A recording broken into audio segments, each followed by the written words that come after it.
এক বনে ছিল এক ছোট টুনি পাখি। সে ছিল খুবই চঞ্চল এবং কৌতূহলী। একদিন সে তার বনের গভীরে এক অদ্ভুত জায়গা দেখতে পেল।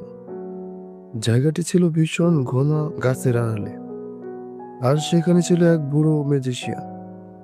টুনি পাখি জানলো যে ম্যাজিশিয়ান বিভিন্ন ধরনের জাদু জানে, আর তাই সে ভীষণ আগ্রহ নিয়ে কুটিরে প্রবেশ। দাদু, তুমি কি সত্যি সত্যি ম্যাজিক জানো? হ্যাঁ, জানি তো। কিন্তু তুমি কে পাখি ভাই? আমি টনি, এই বনের সব থেকে ছোট পাখি। আমি আপনার ম্যাজিক দেখতে চাই। শুনেছি আপনি অনেক ম্যাজিক জানেন।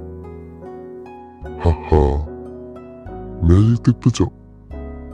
আমি তোমাকে ম্যাজিক দেখাতে পারি, কিন্তু শর্ত দিতে হবে। টুনি আশ্চর্য হয়ে বলল, শর্ত? কেমন শর্ত? তুমি যদি অন্যদের সাহায্য করতে রাজি হও, তবে তোমাকে জাদু দেখাবো। টুনি পাখি কিছুক্ষণ ভেবে বলল। ঠিক আছে, আমি সবাইকে সাহায্য করব। ম্যাজিশিয়ান তখন তার জাদুর কাঠি দিয়ে সে একটি ছোট জাদু দেখালো। সেখানে ফুলগুলো নিজের রং বদলে নিল। টুনি পাখি অবাক হয়ে চেয়ে রইল। দাদু, আমাকে কি এরকম জাদু শেখাবে? শেখাবো, তবে আগে তোমাকে প্রমাণ করতে হবে যে তুমি সত্যি সাহায্য করতে চাও।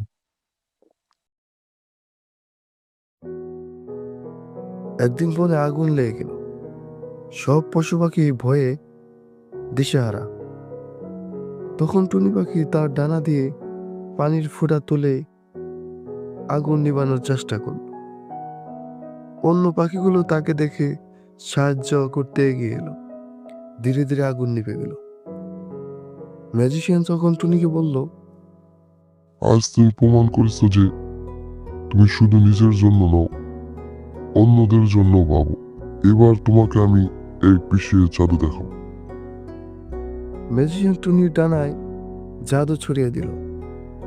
এখন টুনি পাখি নিজের গান দিয়ে গাছপালাকে নতুন করে সবুজ করতে পারে, শুকনো গাছকে জীবিত করতে পারে। সেই থেকে টুনি পাখি বনে বনে উড়ে বেড়ায় আর তার মিষ্টি জাদু দিয়ে সবাইকে খুশি করে।